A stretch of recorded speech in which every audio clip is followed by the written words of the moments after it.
It sounds like Russia has told the U.S., we don't think that we don't want Iran to have a bomb. We don't want to imperil Israel on this. So whether it is by bombing them or whether it's cutting a deal with them, that Iranian nuclear capability has got to go away. And we, Russia, we support that. Let's bring in now Jim Townsend, former Deputy Assistant Secretary of Defence for Europe and NATO. Jim, good evening from us. Hi, Jim, can you hear me? Yes. Yeah, good. Can you hear me? Yeah, we've got you now, loud and clear. Here comes the first European reaction, in fact, Jim. This is from German Chancellor Scholz on the Trump-Putin call. There cannot be an agreement without Ukraine. Yet, here we are. Well, it's a great question. We don't know where this is going in terms of. So now, do they go to Ukraine and tell Ukraine? So, what's your view on this?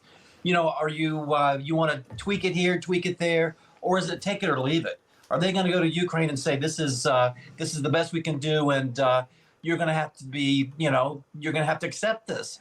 One of the things that is part of this I haven't heard anyone talk about is. Russia is saying that there's going to be no rearmament of Ukraine. Russia is saying we want the Ukraine mobilization to stop, and all foreign intelligence and military aid has to stop as well. That's huge. That's unacceptable. And so, does Ukraine have a right to say anything about this? It's just not clear where this goes from here. Is this something that's agreed between the two and is take it or leave it, or what? I don't understand. And so will they be forced into... I'm trying to understand the diplomatic nature of this, Jim. If two sides are negotiating over the heads of Ukraine in this circumstance, I actually can't piece together in my own mind, and hopefully your expertise can help us out here, how this will work. I mean, there are historic examples, aren't there, of countries negotiating over and above others and then it just being forced on them. Are we going to see a repeat of history in that way? Well, I don't see any other way. Right. That's what's so awful about this process is it's just not done this way. But it has been done this way in the past, hasn't it? I wonder why Zelensky's being left out. Well, it's usually been done after the military defeat of a country where the peace is imposed on them. Unconditional surrender, and here is what's going to happen. But that's not happened here. There hasn't been a military defeat. And so, and you're right. I mean, Ukraine has been locked out of these talks. They were not part of the phone call, obviously. They weren't part of the Saudi discussion. And that's because they don't want Ukraine in there throwing sand into the gears and making it harder to get to what Trump wants. And that's a quick agreement with Putin so that he can walk away. I mean, this is a temporary ceasefire. This is not the big negotiated long-term peace thing. This is just 30 days. So my feeling is that, they're going to get a 30-day temporary ceasefire and Trump will walk. He's going to turn to everybody else and say, okay, now you take it from here. You do the technical agreements about the Black Sea and all the nuts and bolts of this. I've got to go on to other things. I mean, he's not going to be in this thing for the long term. So, and finally, just to highlight what you all were talking about too, this thing about strategic weapons sounds very suspicious to me. It sounds like Russia has told the U.S., we don't think that we don't want Iran to have a bomb. We don't want to imperil Israel on this.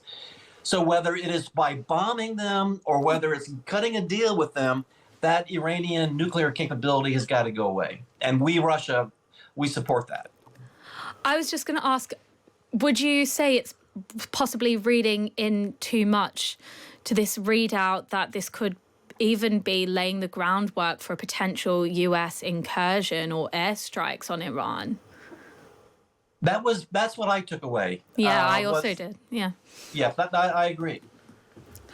And in terms of the process and the way that this is being imposed on Ukraine, we believe with Ukraine being locked out of the negotiations, what pushback do you envisage there being from, others in the US, others in the global community, Europe, elsewhere, about the process and the terms and the gap, I suppose, between what we were expecting, what we were hoping for last week and what it seems like we're getting tonight? Well, that's a great question. I think Europe's got a role in this too. There was nothing discussed, it sounds like, about the backstop and European forces at some point being in Ukraine. At some point, again, this is long term, but there doesn't sound like there was anything talked about that. So, what is Europe's role right now? Europe's going to have to say something. We heard from the Germans. But what are others going to say? What will Keir Starmer say about this? This is disappointing, and this is because it's not a process that we're used to dealing with, a diplomatic process that is predictable. This is something different, and I don't know how one pushes back against this. Does UK, France, Germany go to the U.S. and say we're not going to take part in something like this? This is wrong to Ukraine. You've thrown Ukraine under the bus. You've left them defenseless now if they're not going to be able to mobilize and not get assistance, and we can't live with that. Or can these three countries go in there and try to change things? But they won't change Trump's mind, and certainly not Putin's either. So I don't see anything that would change or moderate the trajectory we are on right now, set by this phone call. Jim, thank you very much. Thank you for speaking with us. It's always good to get your take. That's Jim Townsend, former Deputy Assistant Secretary of Defence for Europe and NATO. And Noah and Rachel are staying with us. Some of your thoughts here. Nigel says the White House is trying to spin a complete capitulation. Bob says the lessons of appeasement from the 30s are being disregarded in respect to Ukraine.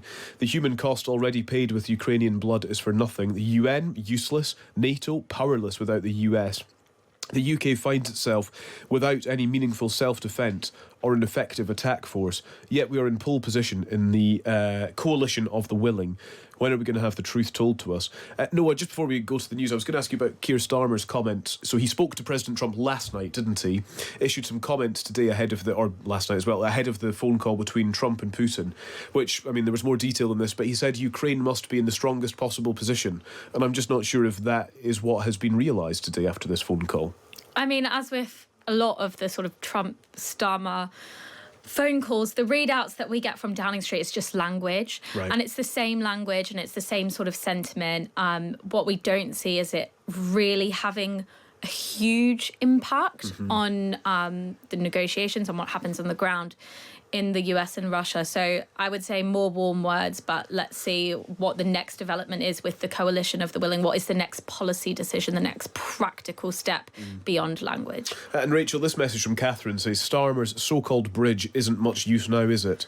The bullies are in charge, we're irrelevant. This whole thing is just gutting. Well, gutting is certainly the word, and it does, I think, throw into a different light Starmer's meeting with Trump a few weeks ago that was at the time considered to have gone very well. But obviously the key priority that Starmer wanted to get from that meeting was commitment to a US backstop. There's been very little talk about that at all, and we don't even know from the readouts that we've had that Russia would be willing to accept European peacekeeping troops in the area, regardless of whether the US was involved or not. So it is difficult to see what the UK government has to show for its efforts. Obviously, we can only hope and assume that more behind-the-scenes back-channel conversations are still ongoing. And there is a consideration. We're talking about this complete cessation of foreign military aid and the provision of intelligence information to Kyiv being a key demand from Russia.